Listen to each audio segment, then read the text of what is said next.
These days, we are often encouraged to strive and push, to force things into existence and make things happen. But what has been the result of all that effort? Frustration, disappointment, and even burnout. What if we choose a different route? What if we learn to let go of that struggle and stop forcing things? But if we do that, would we still be able to achieve what we want in life? Many ancient traditions, including Taoism, have invited us to look at nature as a masterful teacher. In nature, water is the symbol of flow, adaptability, and the art of not forcing. Water teaches us to be non-resistant, like when it flows around rocks effortlessly instead of trying to push through them. From observing water, we learn that with being patient and determined while not forcing, we can overcome difficulties and get what we want with ease and grace. In the concept of not forcing, which is Alan Watts' translation of wuwei in Taoism, effortless action is the key to flowing with life like water does. Wuwei is the art of letting go, like a leaf floating downstream with the current. When we release the need to force our way through life, we find that we can move forward smoothly and joyfully. Effortless action means doing things with ease and without too much struggle. It is like when you do things that feels natural to you and it is not too hard. A good example is when dancers dance passionately and in harmony with the music. It looks like they flow with the music. Their dance looks effortless, their dance looks magical and beautiful. In that state, they are so absorbed into what they are doing that time stops for them and even for the people who are observing them. When the same dancers just perform a dance mechanically, their dance loses its magic and beauty. Even if they perform it perfectly, still it feels robotic and it doesn't move anything within the observer. It is exactly the same with life. When we dance with the music of life, we feel light, we feel open, we feel the flow. When we struggle, we feel tension in every cell of our body. We get anxious and we get frustrated. Surprisingly, in that state, nothing works. And even if we get some results, they are very limited and unfulfilling. But effortless action doesn't mean not putting in any effort at all. It is more about doing things in a way that feels smooth and not forced. So it is not about being lazy or passive. It is more like finding a way to do things without unnecessary stress and tension, and that makes what we do feel easier and more enjoyable.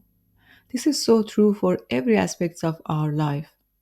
In relationships, many of us try so hard to make our partner and the relationship exactly how we want them, and that kills the relationship. A relationship needs to be spontaneous and evolving. Imagine if everything in the relationship was always perfect, just the way you like it. But doesn't that feel so boring and predictable? Where is the magic, surprise, and spontaneity in that?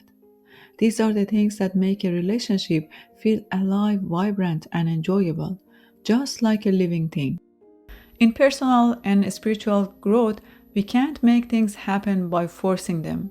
I remember a time when I was trying really hard to grow by reading books, listening to different spiritual teachers, and trying different methods.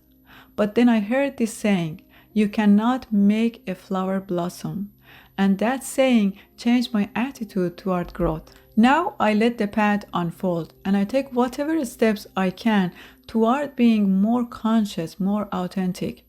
Sometimes I get trapped in trying hard again and I get anxious, but my body shows me exactly when that happens. So I adjust and I practice trusting the timing of the infinite intelligence that is at work. How to practice the art of not forcing. So, practicing the art of not forcing would mean practicing acceptance and trust. It means being fully present and in peace with everything that exists and whatever that is happening right now. It is about acknowledging that life is uncertain and things inevitably change. By trusting the timing of life, we allow events to unfold organically, and in doing so, we find our freedom back.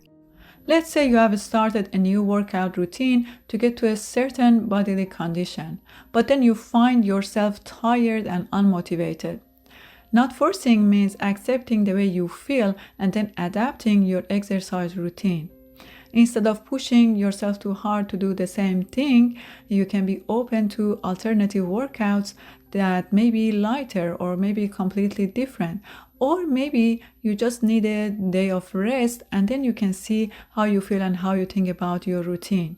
You may end up changing that to a new workout routine. When you do that, you avoid burnout and you also enjoy the process, and that helps you continue the process. Not forcing brings about a feeling of lightness, openness, and reduces tension.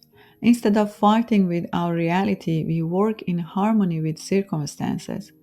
While the outcome may not always align with our initial expectation, they often go beyond our desires and bring unexpected and meaningful results. A great example of not forcing that empowered humans was the invention of airplanes that enabled us to fly. Since ancient times, many had dreamed of flying. Many even tried making wings with feathers, thinking it would help them fly like birds. But the real flying happened when we didn't insist on flying with feathery wings. Instead, they discovered the laws that control flying and they adjusted their designs accordingly. That's when the real flying and invention of airplanes happened. If the humans had stuck to the idea of flying with feathery wings, today we wouldn't be able to fly in airplanes.